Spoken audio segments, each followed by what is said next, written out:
सुपनखा कौन थी? वीडियो के टाइटल में यह सवाल देखकर आप सोच रहे होंगे कि यह तो बहुत ही सरल सा प्रश्न है और सभी इसका उत्तर जानते हैं, तो आरुषि यह क्यों पूछ रही है। लेकिन वीडियो में कुछ और ही होने वाला है। आइए देखते हैं। नमस्कार, मैं आरुषि एब्स्ट्रैक्ट टॉक्स में आप सभी का स्वागत करती हूँ।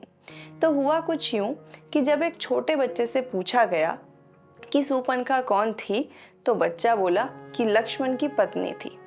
अब बात बहुत ही सरल सी थी, हंसकर टाली जा सकती थी, लेकिन मुझे लगा कि यह विषय थोड़ा सा गंभीर है, इसीलिए इस विषय पर अपने परिवार यानी कि आप सभी लोगों के साथ चर्चा करना आवश्यक है। आज बच्चा जब बोलना शुरू करता है, उसी समय हम उसे कितनी सारी चीज़ें सिखा देते हैं, चाहे वो करंट अफेयर्स हो, जीके हो, ना जाने क्या क्या हम सिखाते हैं, अलग अलग लैंग्वेजेस में उसे बोलना सिखाते हैं। लेकिन क्या वह मूलभूत ज्ञान हम बच्चे को दे रहे हैं जिसकी उसे जीवन में पल पल पर आवश्यकता पड़ने वाली है। आज इसी पर चर्चा करेंगे कि ऐसा क्यों हो रहा है और इसका क्या उपाय हम ला सकते हैं। तो बात ऐसी है कि हम अपने घरों में जब कोई धार्मिक ग्रंथ रखते हैं तो हम उसे इस तरह से कवर करके एकदम इतना रेस्पेक्ट देकर रखते हैं कि बच्चे को सिखाते हैं कि दूर से ही प्रणाम करो, क्योंकि यह हमारा धार्मिक ग्रंथ है और यह प्रणाम करने वाली चीज़ है। बच्चे को कभी हम यह नहीं सिखाते कि इसे पढ़ना भी आवश्यक है। हमने आदर दिया धार्मिक ग्रंथों को, यह बात ठीक है, परंतु क्या हमने उन्हें पढ़ा, जाना और उस ज्ञान को दूसरों के साथ बांटा? फिर हम सोचते हैं कि यह तो विद्यालय का, शिक्षकों का काम है, बच्चे को सिखाना, बड़ा होते होते अपने आप सीख लेगा। जब बच्चा छठी, सातवीं, आठवीं में आता है तो हमारे धार्मिक ग्रंथ, हमारा जो इतिहास है, उसको संक्षिप्त करके पतली सी पुस्तक में समेटकर बच्चे के सामने परोसा जाता है।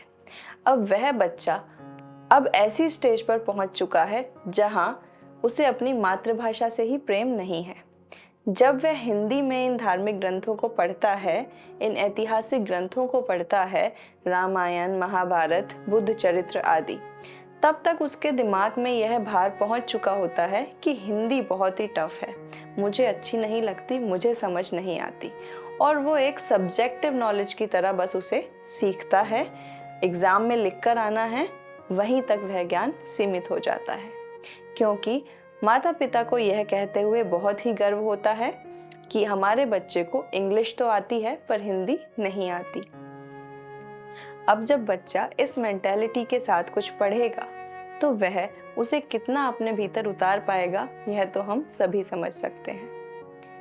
तीसरी कोशिश हम जब करते हैं जब हम किसी मंडली को बुलाकर अपने घर में रामायण आदि का पाठ कराते हैं। उस समय तो यह लगता है कि पाठ अखंड है, जल्दी से जल्दी पूरा होना चाहिए। वैसे तो बच्चे उसमें बैठते नहीं, और यदि बैठते भी हैं तो कुछ समय के लिए हम उनको फिक्स टाइम ड्यूरेशन दे देते हैं कि आपको आधा घंटे बैठना है या 1 घंटे बैठकर पाठ करना है। और उस समय भी हम इतनी जल्दीबाजी में उसे रीड करते हैं, पढ़ते हैं कि हम उससे कुछ सीखते तो नहीं, बस टाइम देखते हैं कि कब यह जल्दी से खत्म होगा।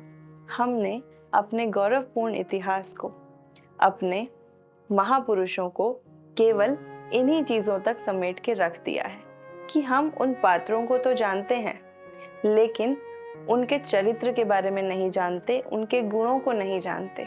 और जब हम उनके गुणों को ही नहीं जानते तो उसे अपने भीतर उतारने की तो बात ही दूर की है।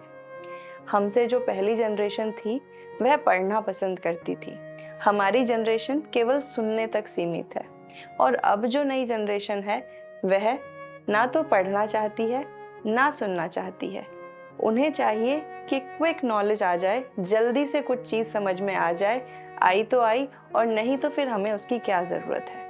लेकिन हम यह भूल जाते हैं कि जितना दूसरे सब्जेक्ट्स का नॉलेज हमारे लिए ज़रूरी है, उतना ही हमें नैतिक मूल्यों की भी आवश्यकता है, अपने इतिहास को जानने की आवश्यकता है, अपने धर्म को समझने की भी आवश्यकता है।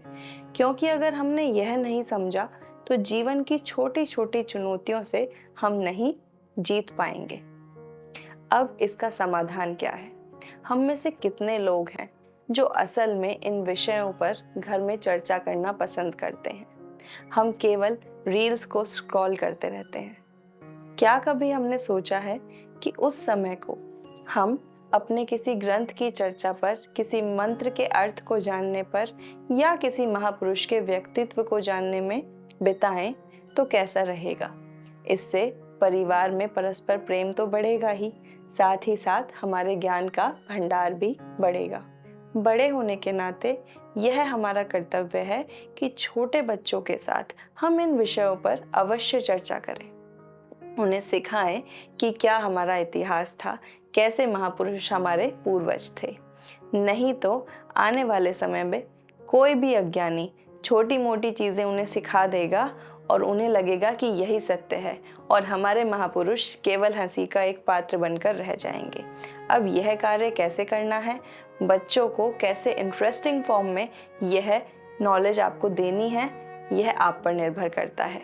अपने प्रियजन जिनको कि आप अपना मानते हैं और चाहते हैं कि इस चर्चा को वे भी सुने, तो यह वीडियो उनके साथ शेयर ज़रूर कीजिएगा। इसी तरह की और जानकारी के लिए जुड़े रहिए एब्स्ट्रैक्ट टॉक्स के साथ। धन्यवाद।